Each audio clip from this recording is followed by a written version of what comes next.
लाहौर में press conference कंदे PTI अगवान Fawad Chaudhary चयो त शरीफ खानदान जी करप्शन कंहिंखां लिकल न आहे। हुन चयो त हसन नवाज 600 करोड़ जो घर ख़रीद कयो जॾहिं त मरियम नवाज रातो रात अमीर बणिजी वई। संदसि अकाउंट में हिकु रात अंदर 88 करोड़ रुपया अची विया। फवाद चौधरी चयो त नून लीग जे हुकूमती दौर में 220 अरब जो फ्रॉड थियो। संदसि चवण हो त एलएन जी रेफरेंस में नेब ॾोही आहे, रेफरेंस न खोलियो वियो त हू अदालत वेंदा। हम ये मुतालबा करते हैं कि नेशनल अकाउंटेबिलिटी ब्यूरो इस रेफरेंस को मुकम्मल तहकीकात करे, इसको आगे बढ़ाए, और अगर ऐसा नहीं किया जाता तो फिर हम मजबूर होंगे कि एक बार फिर सुप्रीम कोर्ट का दरवाजा खटखटाएं। उन चयो त जिल्द नंबर 10 ते नून लीग ज़ोर भरियो, उन खे बि खोलियो वञे जॾहिं त JIT जांच जो ऑडियो ऐं वीडियो रिकॉर्ड आम कयो वञे।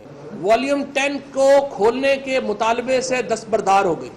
फवाद चौधरी चयो त जस्टिस बाकिर नजफी जी रिपोर्ट आम कई वञे। उन चयो त शहबाज शरीफ खे चूंडुनि खां अॻु ज़मानत कराइणी पवंदी। फवाद चौधरी चयो त सियासी बहरान सबबि मुल्की मईशत कमज़ोर थी रही आहे। PTI तर्जुमान चयो त आयशा गुलालई खे माफ़ी वठण लाइ कानूनी नोटिस जारी कयो वञे। उन आर्टिकल 63A जी भञकड़ी कई। आयशा गुलालाई को एक लीगल अपनी जो हमने उन्हें एक नोटिस जारी कर दिया है, जिसमें हमने उनसे ये कहा है कि एक तो इन एलिगेशंस के ऊपर वो माफ़ी मांगे। फवाद चौधरी चयो त आयशा गुलालई इमरान खान जी किरदार कशी कई आहे, खेसि इस्तीफ़ा ॾियण जो नोटिस जारी कयो वियो आहे। जेकॾहिं उन ते अमल न कयो त इलेक्शन कमीशन सां राब्तो कयो वेंदो। आज जहांगीर तरीन साहब ने, जो सेक्रेटरी जनरल है पाकिस्तान तहरीक इंसाफ के, उन्होंने उन्हें एक नोटिस जारी किया है जिसमें उनसे ये कहा गया है कि वो अपनी नशिस्त से फौरी तौर के ऊपर इस्तीफा दें। उन दावा कई त आयशा गुलालई प्रेस कॉन्फ्रेंस खां अॻु नून लीग अगवाननि राजा ज़फरुल हक ऐं अमीर मकाम सां मुलाक़ात कई हुई। उन इमरान खान जी किरदार कशी लाइ 50 करोड़ रुपया वरिता आहिनि।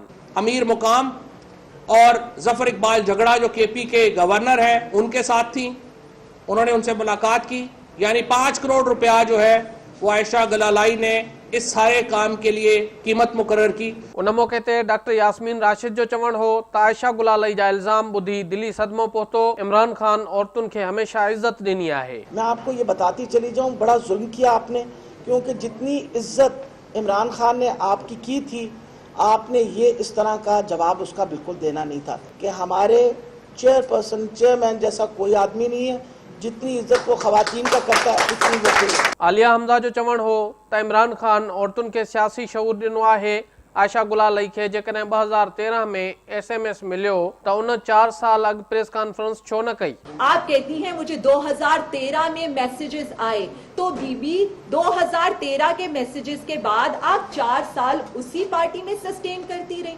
उन चयो त आयशा गुलालई खे तहरीक इंसाफ इज्जत ॾिनी, जेकॾहिं खेसि PP में इज्जत मिले हा त परवेज़ मुशर्रफ जी पार्टी में न वञे हा।